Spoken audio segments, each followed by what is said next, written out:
Donc la rencontre d'aujourd'hui, elle porte sur l'impunité et le droit international au Moyen-Orient. Et pour en parler, nous avons trois invités de marque, à commencer par mon premier invité à gauche, Jean-Paul Chagnolot, qui est le président d'honneur de l'IREMO, professeur émérite des universités, et dont le dernier livre est paru en février 2026, Oublier ou punir, justice pénale internationale et politique, aux éditions Cavalier Bleu. Deuxième intervenante, Insaf Rezaghi, qui est docteur en droit international public, dont les travaux portent sur le recours aux organisations internationales par l'autorité palestinienne comme stratégie de reconnaissance d'un État de Palestine. Insaf, tu me disais que une des publications à recommander, c'est la coordination, donc c'est un numéro que tu as coordonné, numéro spécial pour recherche internationale sur la Palestine et le droit international, qui est disponible en ligne et en format papier à commander. Et enfin, dernière intervenante, Leila Bourguiba, conseillère juridique en droit international pénal et en droit international humanitaire chez Médecins sans frontières. Et donc, grâce à ce très beau panel, nous allons pouvoir aborder ce sujet, un sujet qui est donc urgent et complexe, le droit international, l'impunité au Moyen-Orient, et notamment à travers le prisme du conflit israélo-palestinien, mais pas que, on pourra un petit peu élargir en fonction avec les questions que vous avez à la fin.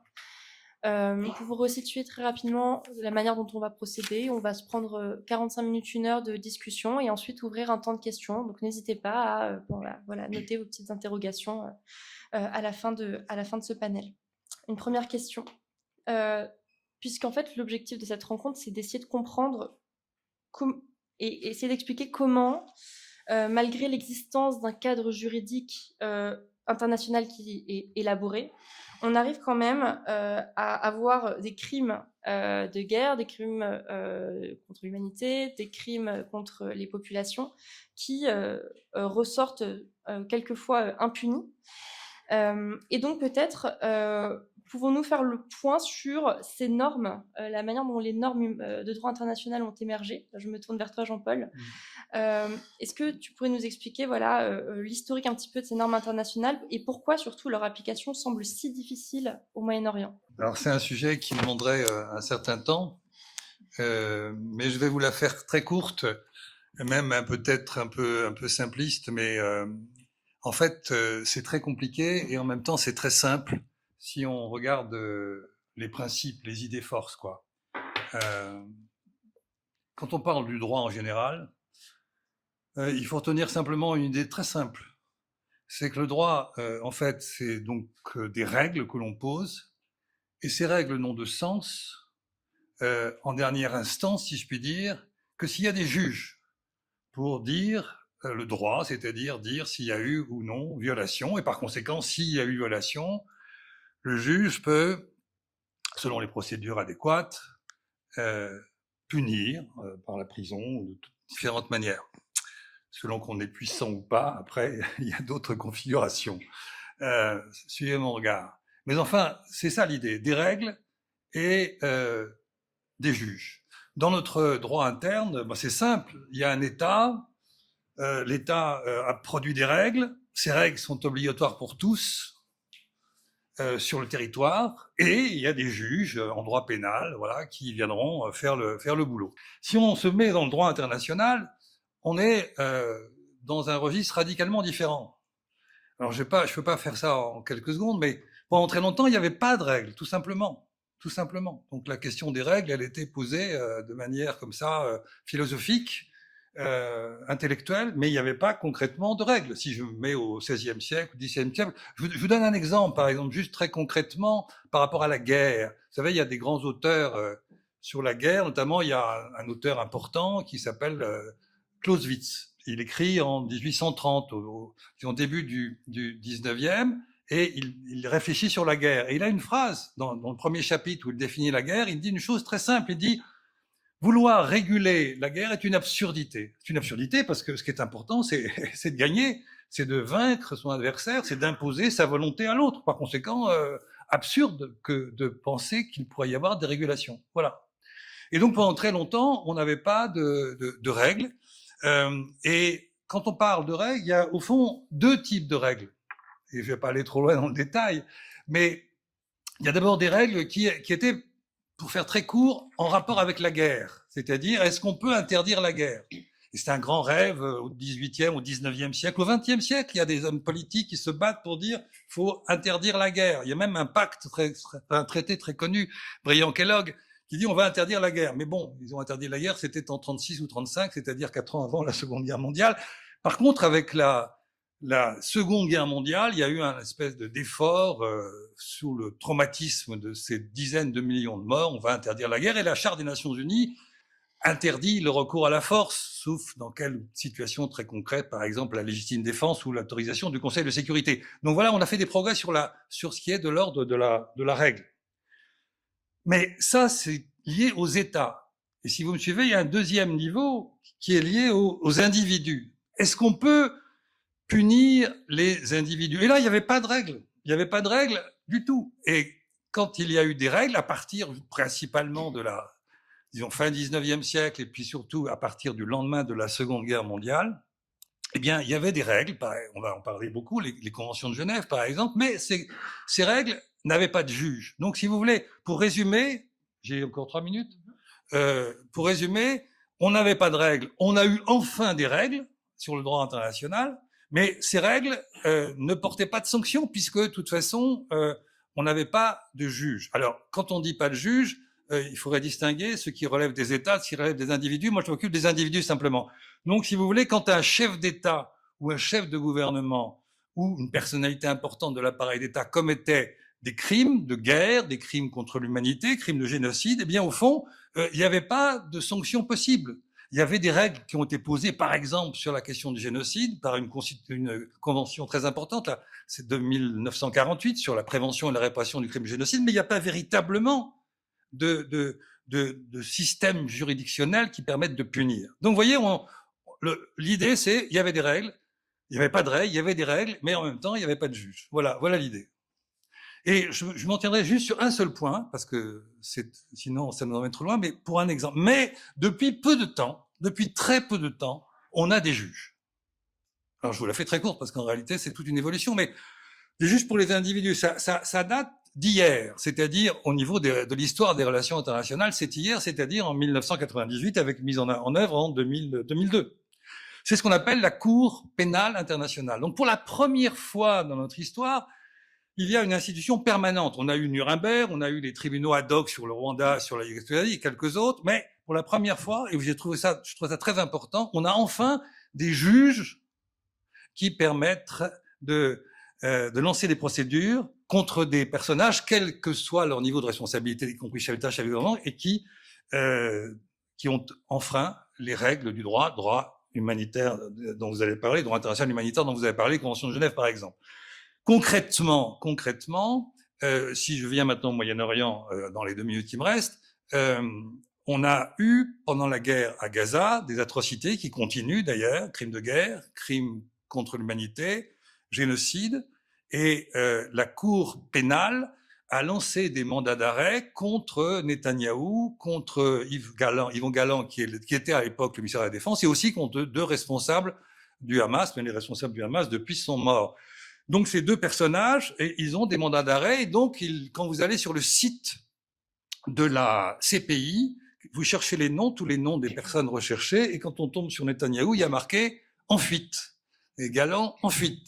Et là, on touche à un autre point, et qui est intéressant, c'est que on a des règles, on a maintenant une juridiction, sauf que la juridiction, comment elle fait pour attraper les personnes contre lesquels on a lancé un mandat d'arrêt? Et ça, c'est une grande question. Alors, la réponse, c'est, en principe, les États qui sont partie prenante à la Cour pénale, qui ont signé le statut de Rome, c'est-à-dire signé le traité qui a fait naître la Cour, eh bien, ces États sont obligés d'arrêter, en l'occurrence, M. Netanyahou ou M. Galland, s'il vient, par exemple, sur le territoire français, puisque sur le territoire français, nous sommes membres de cette Cour, enfin, on est partie prenante, et donc on est un État partie, et donc on devrait arrêter Netanyahou et le déférer à La Haye.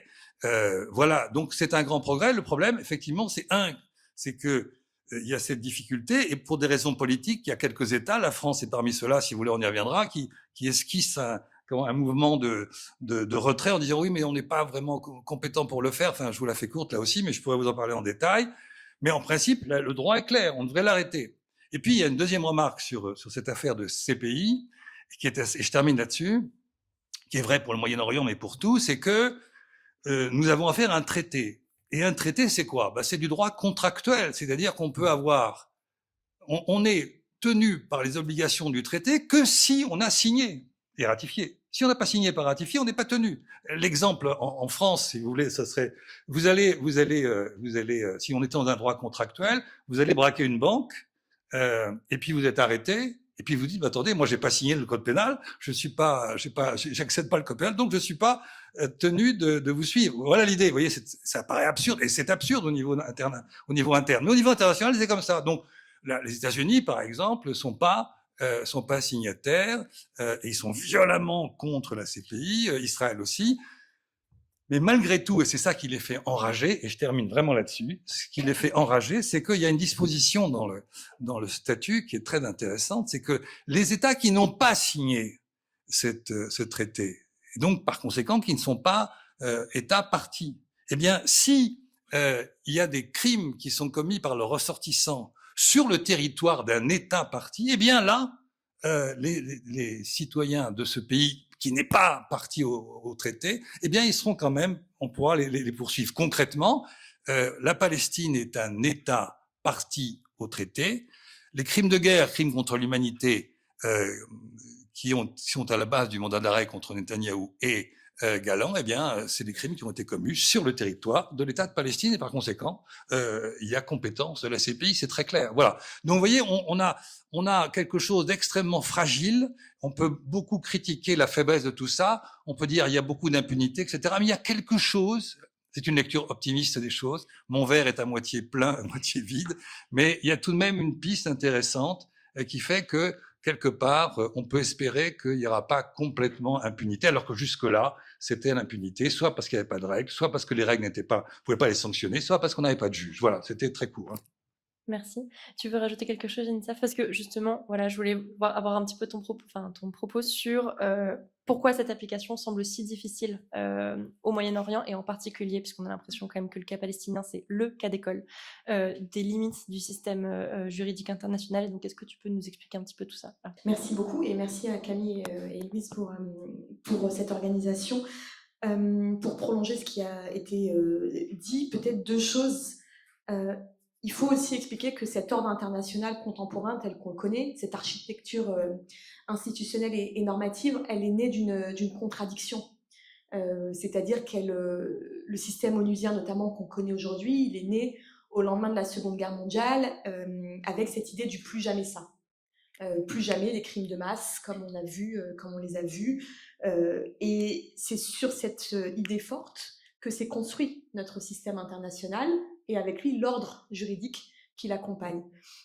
Or, on se rend compte qu'il y avait une contradiction dès le départ. C'est que les Nations Unies, en son sein, on a 5 puissances qui étaient à l'époque des empires coloniaux, et certains le sont encore aujourd'hui, se sont arrogés un droit de veto.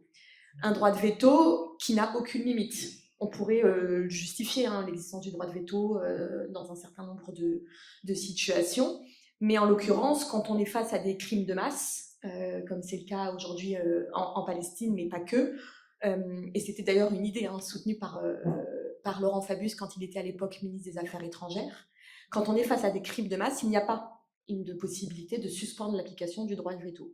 Et donc, on se retrouve avec un système institutionnel qui est complètement verrouillé, paralysé, et les Nations Unies, dont le Conseil de sécurité a pour mission principale le maintien de la paix et de la sécurité internationale, on se rend compte qu'en fait, aujourd'hui, il ne remplit pas son mandat et que le droit de veto est très fréquemment utilisé sur le cas notamment de la Palestine. La Palestine est certainement effectivement un révélateur de ces insuffisances, de ces incapacités du système international à mettre fin aux crimes les plus graves, et Gaza aujourd'hui donc est un révélateur. Il faut aussi dire que donc de fait c'est pas un déséquilibre ou un épisode ponctuel qu'on est en train de vivre avec Gaza, mais c'est un révélateur de tous les biais aujourd'hui de cet ordre international qui est hiérarchisé, avec une application sélective de la norme. J'ai envie de dire qu'aujourd'hui, c'est pas le problème, c'est pas la norme en elle-même, parce que les normes existent. On a un ensemble de règles qui devraient pouvoir s'appliquer.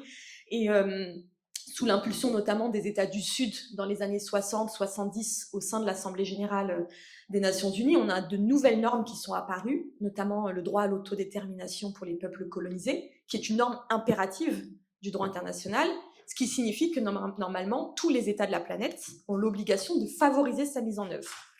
Et dans le cas palestinien, ça voudrait dire effectivement l'autodétermination du peuple palestinien. Et on se rend compte que cet ensemble normatif, aujourd'hui, il est mis à mal par ces rapports de force, ces rapports de puissance. Et les premiers responsables sont aujourd'hui les États-Unis, mais pas que. L'Union européenne aussi a une certaine part de responsabilité. Je vous donne un exemple très concret. Dans le cadre de mes recherches doctorales, j'ai recensé l'intégralité des résolutions qui ont été adoptées par le Conseil de sécurité dans le cas de la question palestinienne, mais aussi dans le cas des guerres qu'Israël mène et opère partout dans la région du Moyen-Orient. Et entre 1947 et 2024, le Conseil de sécurité a adopté 309 résolutions sur le sujet. Donc on devrait se dire c'est énorme, il y a un cadre normatif très clair, très pertinent, applicable, etc. Sauf qu'aucune de ces résolutions ne contient une seule sanction coercitive. Alors même que la Charte des Nations Unies dispose en son sein d'un chapitre, le chapitre 7, au sein duquel vous avez un certain nombre de possibilités de sanctions, pas forcément militaires, ça peut être des sanctions diplomatiques, économiques, financières, etc. Et donc, aucune de ces résolutions, malgré les constats répétés de violation du droit international humanitaire, du droit international pénal, etc., par Israël, aucune de ces résolutions, aujourd'hui, ne contient de sanctions.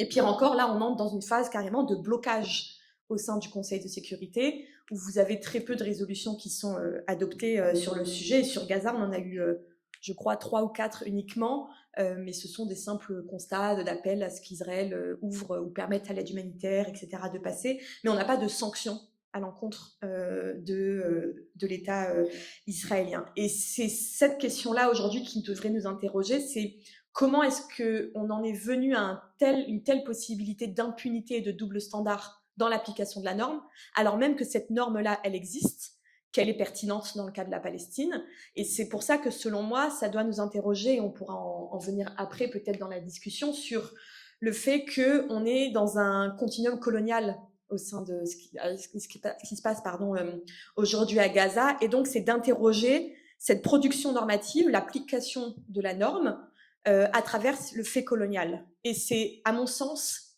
à travers ce prisme-là, qu'on peut comprendre aujourd'hui pourquoi est-ce que le droit international n'est pas applicable à la Palestine. Et ça me fait penser à cette phrase qu'un ami palestinien m'avait dit quand j'étais en fin de thèse et que j'étais retournée après le 7 octobre sur place, où il me disait « Non mais Insaf, tes recherches, c'est super, etc. Mais en fait, le droit international, ce n'est pas fait pour nous, les Palestiniens. » Et cette phrase est très forte, mais elle est aussi très juste, parce qu'en l'état actuel des choses, ce système institutionnel et normatif, il n'est clairement pas fait pour les Palestiniens, non pas parce qu'ils sont palestiniens, mais parce que les peuples colonisés sont actuellement mis à distance de l'application et du respect de la norme par des grandes puissances qui ont un passé colonial ou un présent colonial et qui ont du mal à traiter cette question-là sous ce prisme-là. Et c'est à mon avis pour ça qu'aujourd'hui un certain nombre de blocages sont perceptibles dans la situation à Gaza.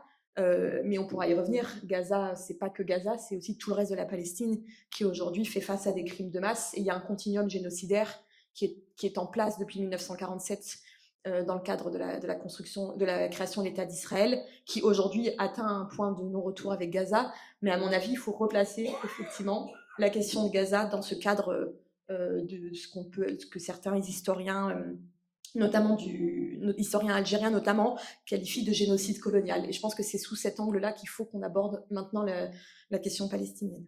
Peut-être avant de rebondir également sur les mécanismes sur les manifestations que peut prendre justement ces méthodes génocidaires vis-à-vis des Palestiniens, je voulais peut-être rebondir rapidement sur la dimension normative que tu as mentionnée, parce que on entend régulièrement, c'est un vocable qui revient régulièrement, la dimension de la légitime défense, la justification de la guerre juste, pour justifier des actions militaires controversées, donc notamment pour justifier les actions militaires israéliennes, que ce soit en Palestine, que ce soit au Liban aussi, donc on peut élargir, hein, même en Syrie, ou en Jordanie, hein, sur la frontière en Cisjordanie au moins.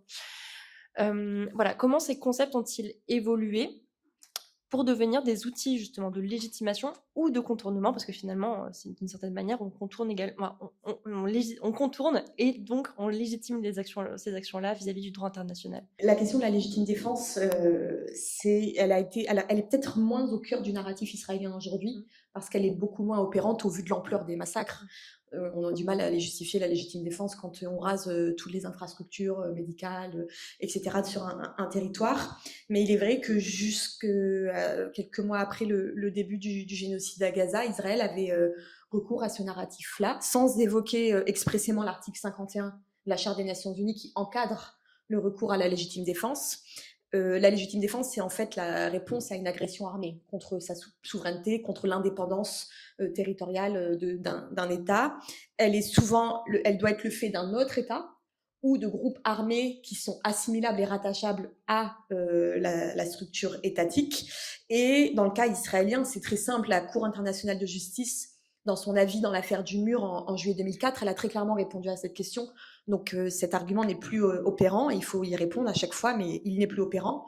Une puissance occupante ne peut invoquer la légitime défense dans les rapports qu'elle entretient avec le peuple de territoire qu'elle occupe. Ça, c'est la Cour internationale de justice qui le dit très clairement. Donc sur le 7 octobre, Israël avait le droit de repousser les groupes armés palestiniens présents sur son territoire, mais on est sur le cadre du maintien de l'ordre. C'est pareil en France, quand vous avez des attaques, etc., vous avez le cadre juridique du maintien de l'ordre qui s'applique. Et c'est ce qui s'est appliqué dans le cas d'Israël. En revanche, vous n'avez pas le droit à la légitime défense, c'est-à-dire que vous n'avez pas le droit de dépasser vos propres frontières pour aller attaquer un territoire que vous occupez. Et donc c'est dans cette distinction-là que le droit international est très clair. Et la Cour internationale de justice l'a dit en 2004. Il n'y a rien qui a changé depuis, Israël étant toujours une puissance occupante, y compris dans la bande de Gaza actuellement. Peut-être juste un mot aussi, puisque c'est effectivement un sujet qui revient assez régulièrement. La légitime défense, c'est pas uniquement dans le narratif des autorités israéliennes, c'est également un narratif qu'on a entendu par d'autres pays, et notamment européens. Alors, pour sortir justement du débat, est-ce que l'avis consultatif, parce que c'est un avis consultatif, est-ce qu'il est applicable? Est-ce que juridiquement, il y a un débat sur peut-on répondre par la force à des groupes armés présents sur un territoire qu'on occupe? Alors, il y a une façon aussi simple de mettre ça de côté, si on veut éviter ce débat, c'est qu'il y a deux cadres juridiques entre la légitime défense, le jus ad bellum, donc le droit de faire la guerre, et le droit dans la guerre. Donc, indépendamment de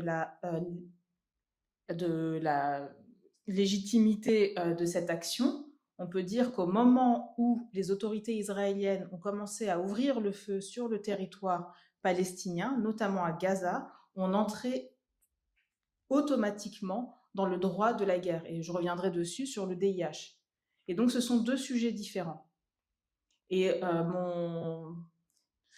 j'ai été particulièrement fâchée puisqu'on avait un certain nombre d'États européens qui ont mis beaucoup de temps à appeler Israël au respect du droit international humanitaire, qui est le droit de la guerre. Et donc voilà, je voulais juste apporter ça, parce que moi je suis tout à fait d'accord avec cette lecture aussi de l'avis consultatif de la CIJ, qui pour moi est tout à fait applicable, mais ça fait l'objet de débats, et souvent ce débat nous empêche aussi de voir que ce qui se passe à Gaza est régi par un autre corpus de droit, et ce droit-là était applicable dès le départ de l'intervention israélienne en territoire palestinien. Et alors peut-être, Jean-Paul, peut-être un mot aussi sur la question du Liban, parce que finalement, la dimension de la légitime défense, elle intervient aussi là dans les actions du Israël par rapport au Hezbollah, qui sont justifiées comme étant des réponses dites proportionnelles à l'action du Hezbollah. Et donc là, c'est là où notamment je pensais à cette rhétorique de la légitime défense. Qu'est-ce qu'on peut en dire est-ce qu'on pourrait élargir un petit peu peut-être? Moi, je n'ai pas très envie d'entrer dans le débat parce que c'est un puissant fond, cette affaire de légitime défense.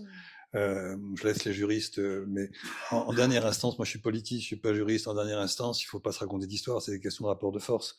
Donc, les plus brillants juristes pourront toujours, quelquefois, de manière très pertinente, évidemment, dire des choses pour justifier, mais la réalité n'est pas là. En fait, le droit n'a de sens que lorsqu'il s'appuie sur une puissance, quoi. Il faut pas se, voilà. Pourquoi est-ce que le droit interne est efficace? Pourquoi le droit interne ne l'est pas, quoi? Donc, on tourne en rond, mais bon, c'est des évidences absolues. C'est pour ça que cette idée de, alors je dis pas qu'il faut mettre de côté le droit international, il faut le défendre. Je pense que le droit international c'est le bien commun de l'humanité. Et c'est vrai que depuis 1945, 48, il y a et 49, il y a des textes majeurs et donc il faut absolument se battre pour qu'il ait une effectivité. Mais il faut se battre avec lucidité, c'est-à-dire qu'il y a le terrain de l'argumentaire juridique et puis ensuite il y a la réalité politique. Et il faut se battre, à mon avis, au moins autant sur la seconde que sur le premier, c'est-à-dire faire en sorte que. Puis vous savez, en dernière instance, il y a quelque chose. Quand on dit tel ou tel État tu disais à l'instant, tel ou tel État n'a pas pris position, etc. Mais moi, je voudrais faire imploser l'idée d'État. Qu'est-ce que ça veut dire? Prenons l'État français. Qu'est-ce que ça veut dire? Qui prend la décision concrètement? Moi, je les connais, ces gens.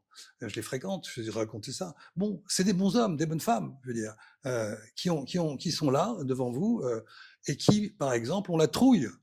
Tout simplement, ils osent pas trop. Ah oui, on va prendre telle position, mais on n'est pas sûr. Il faut attendre que. Je me souviens. Je prends un exemple très concret. On était dans une discussion avec un des personnages clés qui se trouve à l'Élysée, qui n'est pas au Quai d'Orsay, parce que la politique étrangère, c'est à l'Élysée que ça se fait. C'est pas au Quai d'Orsay. Hein, il faut être clair. Regardez combien on a de ministres des Affaires étrangères depuis 10 ans. Combien? Je sais pas. 4, 5, 6. Combien il y a de responsables de la cellule diplomatique depuis 10 ans? One. Voilà, vous voyez? Et ce personnage, qui était un type très bien, très intéressant, qui s'appelle Emmanuel Bonne, bon, donc on discute avec Emmanuel Bonne, et on lui dit, mais enfin, pourquoi vous n'avez pas pris position? Enfin, c'est un peu étonnant, etc.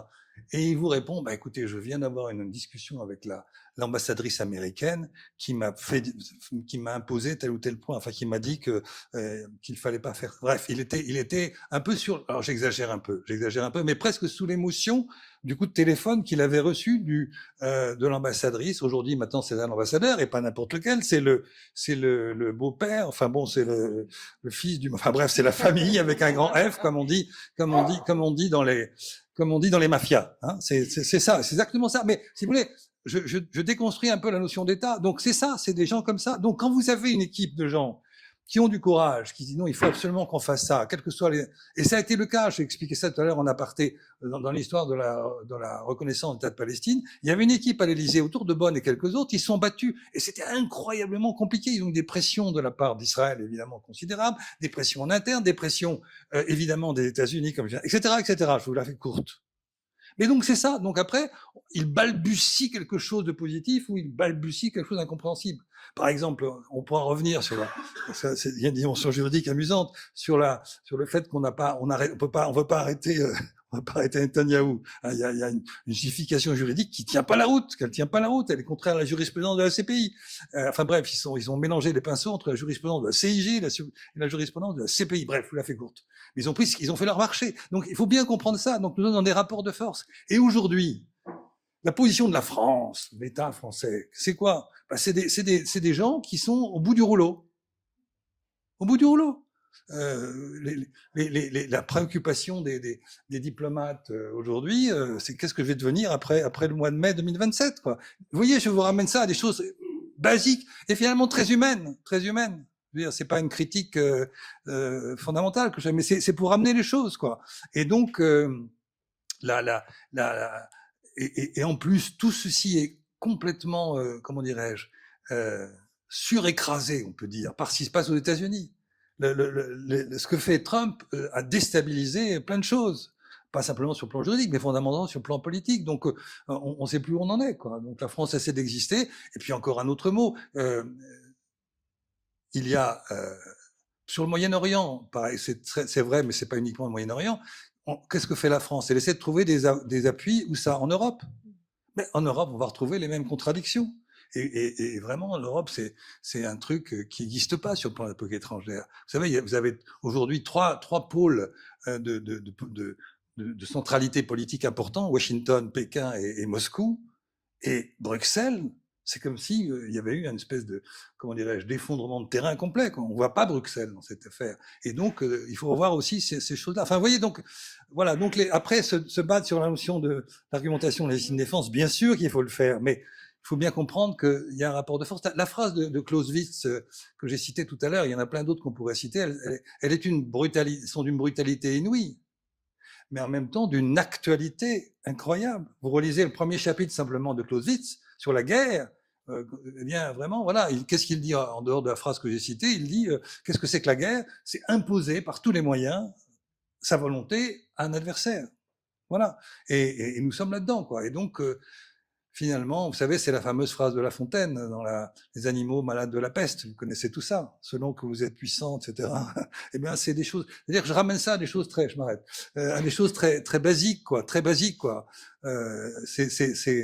C'est vraiment un peu l'expérience que j'ai eu des illusions à certaines époques, mais j'en ai plus aujourd'hui. Mais ça veut dire aussi que il faut tenir compte de tout ça et se battre par rapport à ça, bien entendu. Et c'est pour ça que l'histoire de la CPI, tu vas en parler peut-être, je sais pas. Enfin, si on en parle un peu, la CPI, c'est quelque chose qui est très marginal aujourd'hui et à mon avis très important aussi, quoi, parce que il y a une piste, il y a une petite lumière, mais elle vacille, elle est en proie à beaucoup de difficultés. Mais là, il y a quelque chose qui est intéressant parce qu'on n'est plus dans le droit international général, c'est du jus in bello, là, on est on sanctionne les individus. Ça, c'est une grande innovation. Au moment de Rwanda, je m'arrête. Au moment du Rwanda et de l'Yougoslavie, c'était les tribunaux qui ont été fondés par le Conseil de sécurité, sur la base du chapitre 7, justement. Et ça, les tribunaux, on peut dire ce qu'on veut, mais à mon avis, ils ont fait un sacré boulot, quoi. Les criminels, genre Mladic, Karadzic et tous les autres, ils sont partis en cavale pendant des années, ils ont été arrêtés, ils sont aujourd'hui en prison, quoi. Alors, Milosevic, lui, est mort, mais d'autres sont en prison en ce moment. Donc, il y a quelque chose de cet ordre, quoi. Il y a donc une piste. Alors là, c'était très particulier, parce que c'est le Conseil de sécurité, donc c'est pas un traité, enfin bref. C'était, pour le Rwanda, c'est pareil, il y a encore plein de criminels qui sont certainement dans la nature, et on le sait, mais un certain nombre ont été arrêtés, condamnés, etc. Donc vous voyez, on se raccroche à ce qu'on peut, mais ça c'est important parce que ce sont les individus, puisque je parlais des individus dans les décisions, on va chercher les individus. Alors, peut-être je vais ressaisir la perche qui avait été lancée tout à l'heure par Leïla sur le droit international humanitaire, puisque on le sait, le Moyen-Orient a une histoire relativement longue, pas que le Moyen-Orient, il y a d'autres régions dans le monde qui ont une relation avec, enfin, qui ont un lien avec les violations du droit humanitaire, et notamment au Moyen-Orient, on a un phénomène qui précède Gaza, qu'on a pu voir notamment en Syrie, et qui, d'une certaine façon, a rendu en fait Gaza possible, ou en tout cas beaucoup plus normalisé. C'est les attaques systématiques contre les hôpitaux. Et donc, peut-être, Leïla, pourrais-tu nous faire un point sur ce que dit précisément le droit international sur la protection des structures médicales, et justement un petit peu donc, sur l'encadrement du droit international humanitaire dans ces conflits, et la manière dont c'est censé protéger les civils, et où en fait on n'a pas forcément, on se pose la question en tout cas de leur impact. Alors, j'ai préparé effectivement quelques points qui me tiennent à cœur. Le sujet peut apparaître un peu technique en apparence, mais je vous rassure, en fait, la question est brutalement simple. C'est est-ce qu'aujourd'hui, il y a encore des espaces, des lieux que la guerre s'interdit de toucher, d'atteindre. Et pendant un certain temps, on aurait pu se dire, alors pas en tout temps, mais pendant un certain temps, on aurait pu dire oui, l'hôpital, le médecin, le patient. Et parce que ces trois figures-là sont le noyau dur d'humanité, que même le pire des conflits devait respecter d'un point de vue juridique, certes depuis la fin du 19e siècle. Alors aujourd'hui, cette réponse, elle est devenue beaucoup plus difficile, beaucoup plus incertaine, et c'est ce que tu viens de dire, puisque le Moyen-Orient en est en fait un laboratoire tragique. Et ça n'a pas commencé le 7 octobre, malheureusement. C'était bien avant en Syrie et en Irak. Nous l'avions constaté. Et nos collègues sur le terrain nous le rappellent de manière constante. Alors, j'aimerais bien peut-être faire 2 citations. Donc, permettez-moi de lire un peu ces citations, puisque je ne veux pas dénaturer les propos de mes collègues. Et à Gaza, ici, l'un nous raconte. Dans les couloirs des hôpitaux, l'odeur du sang est omniprésente. Les cris des enfants se mêlent aux sirènes. Et parfois, au milieu de ce chaos, une voix faible, celle de Karam, 17 ans, brûlé, amputé, qui murmure « J'ai eu peur d'être déjà mort ». Un autre hanté nous dit, je le cite, « Nous avons dû opérer des enfants avec du vinaigre pour désinfecter. Sans anesthésie. Les cris résonnent encore dans nos têtes. Et il y en a tant d'autres encore. Ceci, je vous l'ai dit, n'a pas commencé cet octobre, mais bien avant.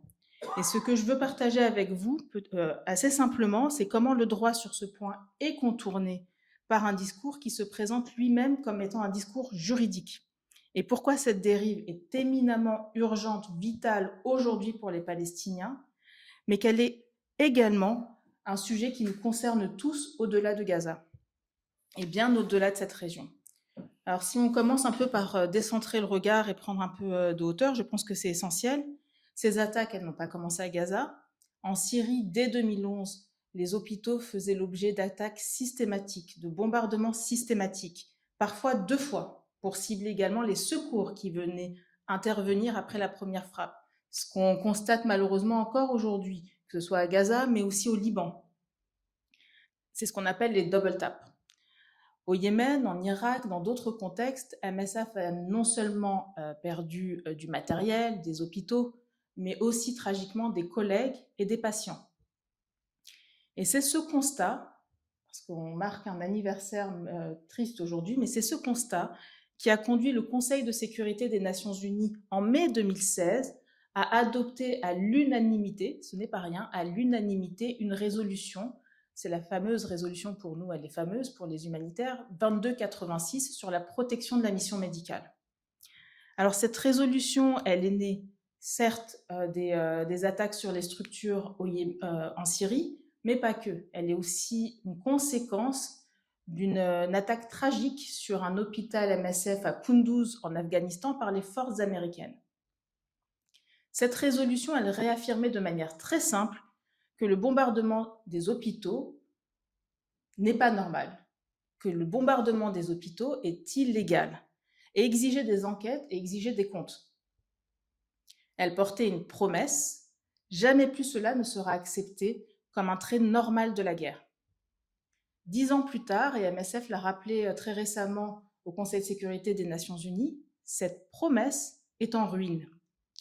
Ce qui choquait la conscience en 2016 se passe aujourd'hui, 10 ans après, dans l'indifférence quasi générale.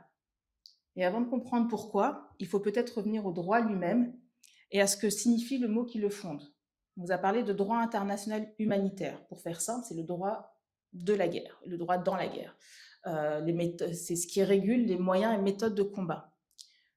Droit international humanitaire, DIH, et moi ce qui m'importe, c'est le H dans cet acronyme, parce que ce H, ce n'est pas seulement quelque chose de décoratif, c'est constitutif, c'est-à-dire, c'est l'idée fondatrice du DIH, notamment traduite dans la première convention de Genève de 1864, c'est que même l'ennemi reste un être humain.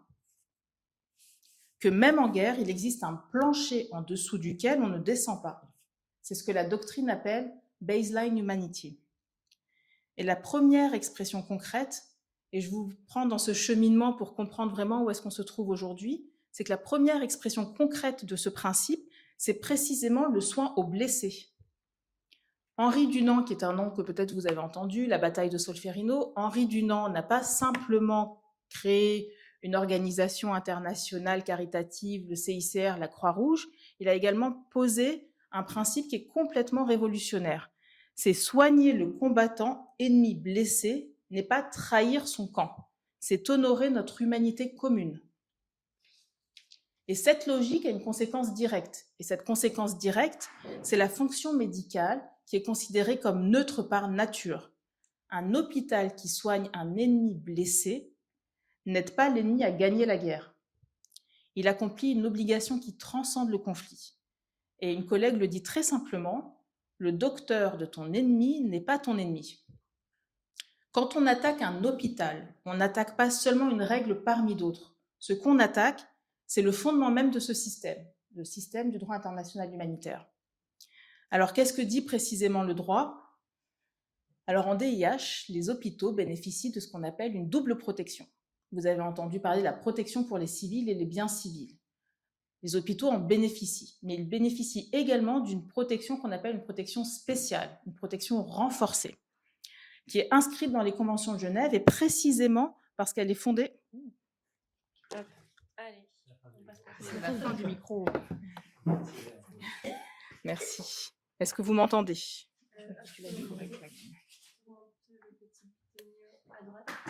Ah.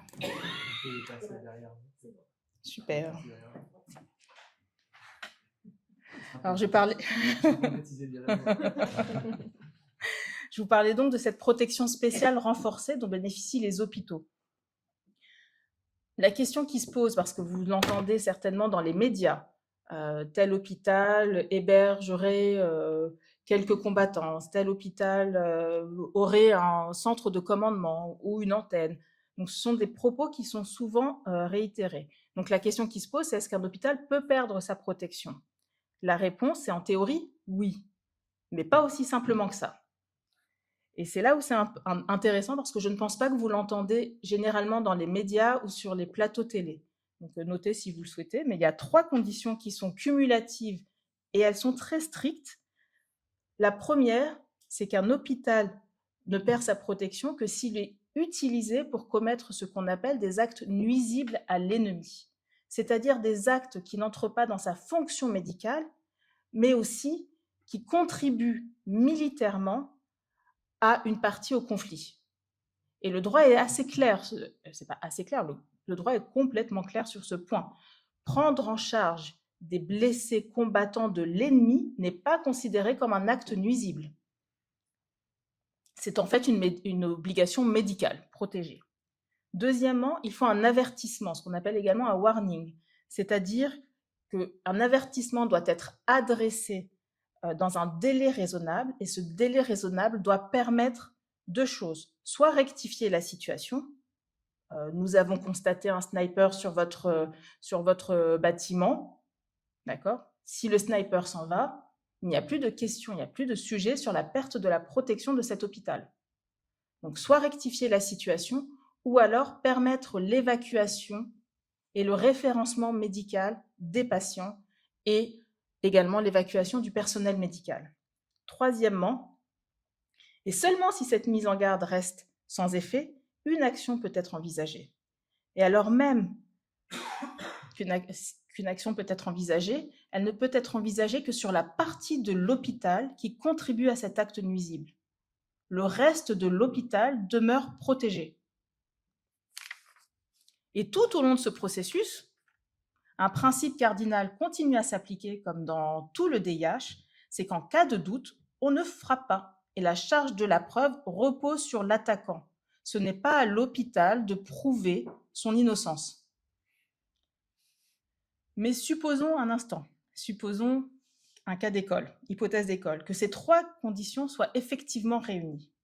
Je vous ai dit que si la protection spéciale tombait, demeurait une autre protection, la protection qui est accordée aux biens civils et aux personnes civiles.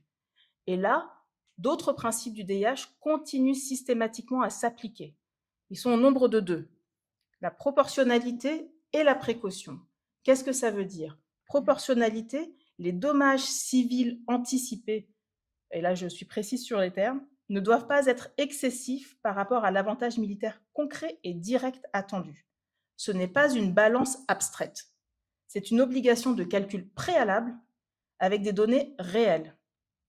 La précaution ensuite, les parties doivent choisir les moyens et méthodes qui minimisent les dommages collatéraux, prendre toutes les mesures pratiquement possibles pour épargner les civils et renoncer à l'attaque si ces conditions ne sont pas satisfaites.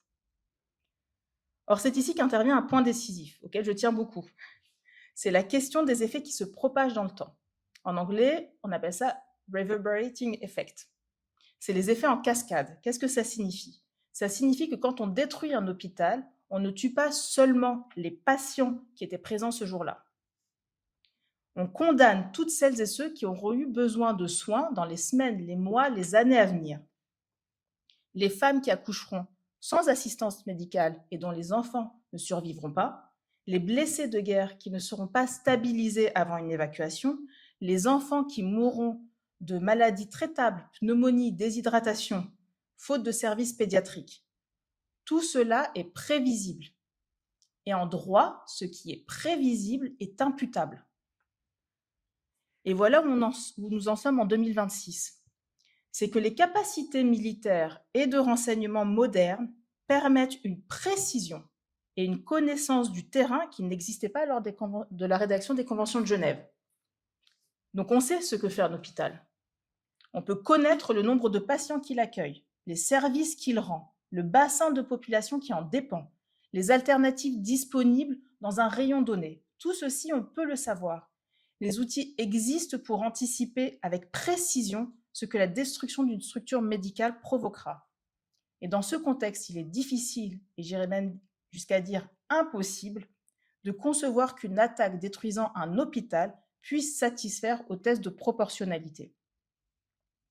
Les dommages civils directs et indirects, immédiats et différés, seront presque toujours objectivement excessifs par rapport à tout avantage militaire plausible. Alors, face à cette protection, semble-t-il encombrante aujourd'hui, on observe une stratégie de contournement devenue systématique. Et c'est ce dont on parlait aussi juste avant, l'exploitation de mauvaise foi de ces exceptions. Alors, le mécanisme est le suivant. Pour que la protection tombe, il faut démontrer un acte nuisible. Dans la pratique, on voit se déployer autre chose. On voit se déployer un discours dans lequel chaque doute, chaque allégation non vérifiée, chaque présence suspecte dans le voisinage devient une justification suffisante de frappe, comme si n'importe quelle suspicion dispensait de la vérification, comme si l'allégation valait preuve. Le droit dit exactement l'inverse. En cas de doute, on protège. Aujourd'hui, ce discours dit « en cas de doute, on frappe ». C'est contra legem, comme on dit chez les juristes, ça va à l'encontre de la règle de droit, et c'est une inversion délibérée de la charge de la preuve qui est à la fois juridiquement fausse, mais malheureusement politiquement pratique. Alors, mais il faut aussi aller plus loin et nommer ce que ce discours dissimule également souvent, car attaquer les hôpitaux n'est pas toujours un dommage collatéral regrettable. Parfois, il s'agit d'une véritable stratégie. Priver une population d'accès aux soins pour briser sa résilience, sa capacité à tenir, à résister, à survivre. Ce n'est plus la guerre au sens de Saint-Pétersbourg. Alors moi, je me rattache plutôt à Saint-Pétersbourg qu'à Clausewitz. Mais c'est plus la guerre au sens de Saint-Pétersbourg, c'est-à-dire l'affaiblissement d'une force militaire. C'est une forme de punition collective des civils, expressément prohibée par le DIH, et c'est la logique de l'éradication et non de l'affaiblissement. C'est une dénaturation complète de ce que le droit international humanitaire a été construit pour interdire. Et le danger ultime, c'est la normalisation de ce discours, on en parlait. Quand une pratique illégale se répète sans conséquence pendant des années, elle cesse d'être perçue comme illégale. Elle devient une norme de fait, et cette norme de fait devient malheureusement le point de départ des négociations de demain. Et la pratique ordinaire du prochain conflit dans une autre région, au-delà même du Proche-Orient. Et on en parlait un petit peu en aparté, on entend de plus en plus, même en Europe, auprès des milieux militaires, une forme de détachement à des principes essentiels du DIH. C'est inquiétant, et c'est inquiétant aussi lorsqu'on imagine qu'on est peut-être également aux portes d'un conflit prochain sur le flanc est de l'Europe. Alors, si nous acceptons, même par omission, que l'hôpital suspect peut être frappé sans vérification sérieuse, nous n'avons plus une protection spéciale des hôpitaux. Nous avons une protection conditionnelle à la satisfaction de l'attaquant. Et ce n'est plus du droit, c'est une fiction juridique qui sert de couverture à la violence. Ce qui se joue à Gaza et avant Gaza en Syrie, au Yémen, c'est l'avenir de la règle elle-même et partant de l'effectivité de la protection qu'elle reconnaît. Pour finir, soyons lucides, la résolution 2286 existe, les conventions de Genève existent, la doctrine existe, les jurisprudences existent. Et comme tu l'as si bien dit, ce n'est pas le droit qui fait défaut, c'est la volonté politique de le faire respecter. Et ce manque de volonté politique a un coût humain dramatique. Aujourd'hui, on parle à Gaza de plus de 71 600 morts. C'est même inconcevable d'un point de vue humain d'imaginer 71 000 morts en toute impunité. Je vous remercie pour votre attention. Oui, moi je voudrais juste dire un mot sur cet exposé extrêmement important et précis de Léla. Je disais tout à l'heure que nous avons maintenant effectivement un droit international humanitaire avec un H, comme tu as dit, qui est très important. Mais les conventions prévoient un système qui permettrait de sanctionner. Il y a le principe des assemblées d'États. Or, autrement dit, les membres les signataires de la Convention se réunissent dans une assemblée pour prendre un certain nombre de positions. Sur la question Israël-Palestine, ils l'ont fait une fois, il y a déjà de nombreuses années. J'ai assisté à ça, ça a démarré à 14h, et puis ça s'est fini à 17h. Autrement dit, c'était purement formel, quoi. Purement formel. Ils ont assumé leurs obligations théoriques, mais ils n'ont rien fait. C'était il y a une bonne vingtaine d'années. Et donc, on est dans cette situation où finalement, dans la mesure où il n'y a pas de système de sanctions, malheureusement, on en est joué, et tu l'as très bien dit, c'est effectivement une question politique. Je voudrais prendre un deuxième exemple qui est particulièrement important aujourd'hui. Vous avez une convention sur la prévention et la répression du crime de génocide de 1948, qui a été votée à l'unanimité. C'est un texte qui tient en 2 pages, hein, il y a une dizaine d'articles. Le premier article de cette convention dit que les États ont une responsabilité pour prévenir et réprimer le crime de génocide. Autrement dit, les États doivent se mobiliser. Il y a quelques mois, un journaliste pose la question à notre président, qui s'appelle Macron, je crois. C'est ça, hein, Macron. Et Monsieur le Président, est-ce qu'à votre avis, il y a un génocide à Gaza? S'il avait lu la convention de 1948, il aurait dû faire un argumentaire sur le plan juridique. Et ce qu'il a répondu, c'était « Ah, écoutez, on verra bien avec les historiens. C'est aux historiens de se prononcer. » C'était quelque chose d'extrêmement choquant. Non seulement il a même pas évoqué la convention de 1948, mais en plus il a dit une sottise absolue, quoi. Les historiens, c'est-à-dire que les historiens vont constater les morts, quoi. Point barre. Et dans 20 ans peut-être. Vous voyez, c'est très concret. Puis deuxième remarque sur le génocide. Dès qu'on parle dans un débat public, dans un plateau télé, ce terme-là, il est extrêmement difficile, s'agissant de Gaza, de pouvoir énoncer quelque chose de rationnel, parce qu'immédiatement, le mot a sa définition polysémique. Le génocide, c'est forcément la Shoah. Donc, il n'y a pas eu de Shoah, et donc voilà, vous êtes antisémite. Je vous la fais très courte, mais c'est un peu ça. Alors que la définition du génocide est très précise. C'est une question d'intention, destruction d'un groupe en tout parti, avec un certain nombre d'actes très précis. Bref, il y a une réflexion rationnelle. Mais vous voyez, le mot même empêche toute forme de discussion, et même d'analyse, quoi. Et puis, un troisième point, je m'arrête là, et je vais lire, alors je vais lire juste un extrait parce que je tiens moi aussi à entrer un peu dans le droit, et je reviens à la CPI que tu connais bien mieux que moi, encore que maintenant ça m'est un peu familier. Ça c'est le mandat d'arrêt, un extrait du mandat d'arrêt qui est énoncé contre Netanyahou et Galland. Et voilà, donc la Chambre a conclu qu'il y a des motifs raisonnables de croire que Netanyahou et Galland sont chacun pénalement responsables des crimes suivants en tant que co-auteurs ayant commis les actes conjointement avec d'autres personnes, fait d'affamer des civils comme méthode de guerre constitutive d'un crime de guerre et crime contre l'humanité, meurtre, persécution et autres actes inhumains. Voilà les termes de la Cour, hein, c'est pas moi. Et vous voyez, donc et là il y a quelque chose d'important. Ça veut dire que c'est vraiment des violations flagrantes. Tu disais du H, l'humain, donc de la valeur de la vie humaine, c'est ça. Et donc moi ce que j'espère, c'est que puisqu'on parle d'impunité, là il n'y aura pas impunité. Alors aujourd'hui ça paraît invraisemblable, hein, mais dans 5 ans, 10 ans, je ne sais pas. En tout cas, comme les crimes sont, il faut le rappeler, imprescriptibles, eh bien, moi, je fais l'hypothèse qu'un jour, ces gens-là auront à rendre des comptes devant la CPI, si la CPI n'a pas été désarticulée et démembrée par les attaques américaines et israéliennes.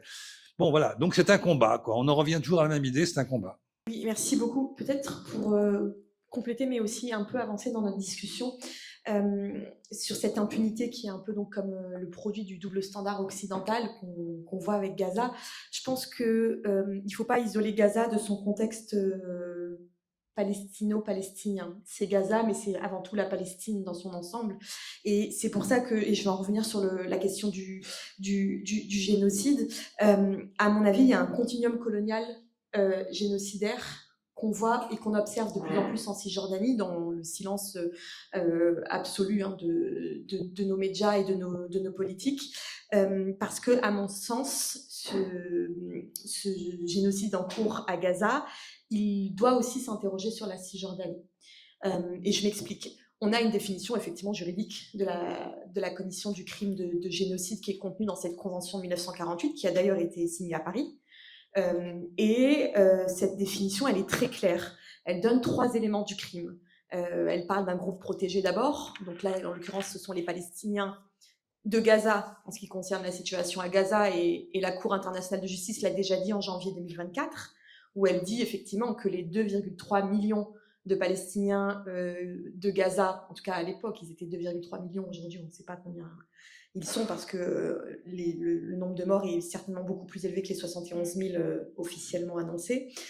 Donc on a ce groupe protégé, mais les Palestiniens en tant que peuple, plus largement, sont un groupe protégé par cette convention.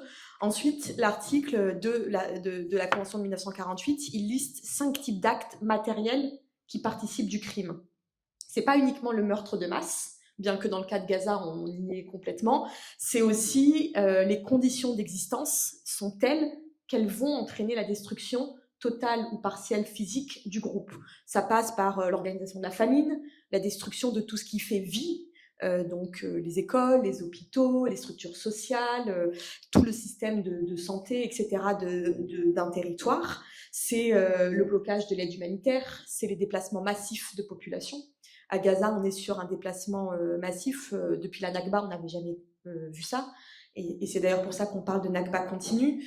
Mais c'est aussi l'intention génocidaire. Et c'est là-dessus que j'aimerais m'arrêter.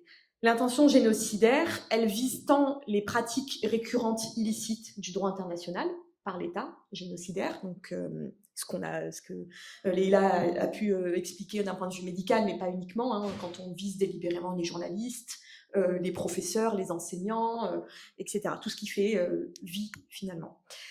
Et cette intention génocidaire, depuis la Seconde Guerre mondiale, elle n'a jamais été aussi explicite du côté d'un État. L'Afrique du Sud, quand elle dépose sa requête auprès de la Cour internationale de justice, elle en liste déjà une centaine. Il y en a d'autres qui se sont rajoutés, mais vous en avez tous en tête animaux humains, le fait que Isaac Herzog, le président israélien, promette destruction et dévastation, qu'ils disent qu'il faut leur briser la colonne vertébrale, que c'est toute une nation qui est responsable, etc. Mais cette intention génocidaire, elle ne vise pas uniquement Gaza.